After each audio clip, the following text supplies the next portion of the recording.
Hi guys, welcome back to my YouTube channel. So I'll be sharing with you guys how to sew this beautiful mesh skirt, mesh flared skirt, or you can call it 6 pieces or 5 pieces. If that is what you're here for, make sure you stay to the end. Let's get started. So I've gone ahead to fold my fabric into two, and I folded the front and the back together. So we're going to be cutting the front and the back together. I've gone ahead to mark half an inch from the top as my starting line, and from that starting line I marked my hip line. I minused 1 inch for the elastic band, and I marked hip line, which is 10 inches, and on that line I'm going to impute my hip divided by 4. You can try to add 1 inch allowance, or if yours is very stretchy, then you don't need to, but if it's not so stretchy, then you can add 1 inch allowance for joining. Okay, I'll go ahead and also mark the waist to the knee line. Okay, so that's why I marked on the knee line, and I minused 1.5 from the hips, and I marked it on the knee line. Okay, remember to always minus the waistband or the elastic band you're using for this before you mark. So my own is just 1 inch, so that's why I minused just 1 inch, and I'm going to connect from my knee line to my hip line. Okay, like so. You might not really see, or you cannot see obviously, because this is a white mesh and I don't want my pen to stain it so much. So that's why I just did some dotted lines, but I know what I was doing. I could see, but I know you guys cannot see. Now on the waistline, remember this waist is going to have elastic band, so it's going to be like a ruffled kind of waist. So I'm going to be reducing the hip line I marked. Let's say now the hip line I marked 13 inches, the waist I marked, you can mark 10, 11, depending on your waist circumference actually, but for her waist circumference is about 8 point something. Okay, so marking 10 inches is quite okay. Remember the fabric is a mesh, which is super stretchy, but you want to make sure that the waistline should be able to pass the hip. Okay, so that's why we are doing this. So what you just do, just minus some inches from your hip circumference and then place it on your waist, but you can still mark your hip measurement on your waistline as well, if that is what you want for. But me, I wanted to have a little bit of shaping. Okay, so I went ahead to mark my so I went ahead to connect from the knee point to the hem of the skirt. So on the hem of the skirt, I marked what I had on the knee line. Okay, so after doing that, we're going to just go ahead and cut the side. Okay, we're going to cut out what we have, and then I'm going to show you guys what to do next. So basically what we did here now is getting our hip measurement, our knee measurement, and then we get our skirt length, we impute the circumferences, and then we cut out. Simple. Okay, now I'm just going to remeasure to be sure that my skirt length is correct. Okay, and I added just half an inch on the hem for weaving, because I won't be folding that. Now after that, we're going to I want us to have the skirt. I want it to have like joinings. You can see that it has like a dart line. Okay, we can call it as joining because we're not taking any dart, but we want it to have that same, all right, on the parts. So what we are going to be doing, and around that seam is where we are going to also join our flares. Okay, so I marked my nipple to nipple divided by 2 for the front and the back, remember, and I'm just going to open that up directly to the down. But note, before you take it to the down, you have to make sure that you remember where your knee line is. If you don't want your flare to be on the knee line, that's those flares, if you don't want it to be on the knee line, you can put wherever you want it to be. For me, it's going to be on the knee line, so I'm just going to go ahead and mark from my waist to the knee line to indicate the part that the joining is going to be, because by the time you cut this, obviously it's going to be in pieces, so you need to make sure you mark on the center line, that's on the dart line. You're going to mark for your knee line. Okay, that's what I did there. On the side as well, you're also going to mark from waist to the knee line, and also on the center you're going to mark it for the back. Okay, for the front we don't need it, because the front is going to be, it's not going to have anything on the center front, but for the back we're also going to have it at the center back. Okay, so we need to make sure you mark that for the back. Now we're going to go ahead and cut that open, and after cutting that, I will make sure that I sew my skirt, or I will join it back rather.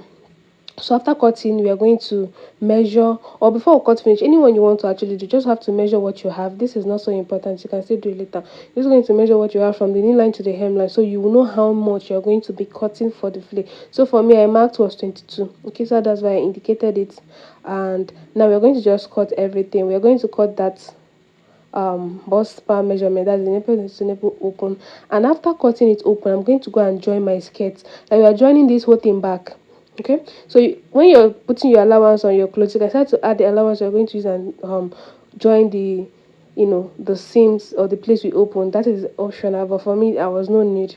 Now after doing it, we're also going to go ahead and open the back. Remember, the back is supposed to be open. There is no zipper, yes, but we need that joining at that back because you're going to still add some flare at that back. So I opened it, but the front is on fold. Please note that. Now after doing that, we're just going to go and join the side, join the dart for the front and the back, and also at the back, the center back where we slighted open, we're also going to join it, but we are going to stop at the knee line. So all these things we are joining, we are going to be stopping at the knee line.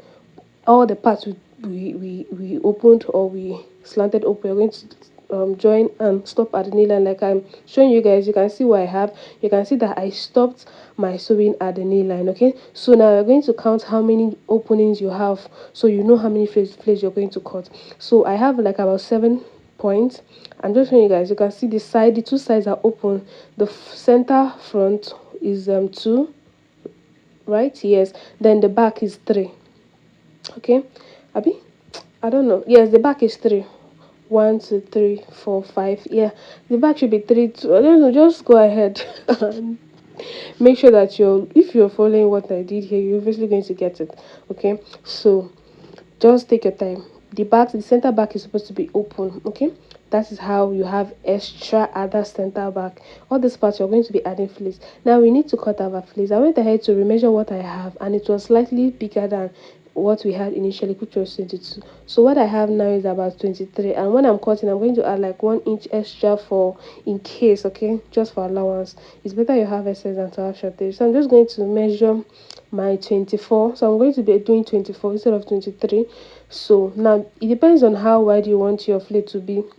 If you want it to be very big, if you have enough fabric, just go ahead and make it more big. But for me, I had just 3 yards, so I'm just trying to manage the 3 yards, and then I'll just go ahead and mark my 23 round to sorry my 24 round to be sure that I have 24 on each side. And after doing that, I'm just going to go ahead and cut it. And I also trim off the tip of the paper because you don't want it to be looking like this. Okay, you want it to be in a way that you can easily join. I don't know if that makes sense, but as you're seeing me doing it, you're going to understand why I did. And I'm going to just go ahead and cut out like you're seeing. And after cutting, we're going to go ahead and cut our we're going to cut it on the fabric. Like I said, I went ahead to retrim my flare because I realized that it was too big for me.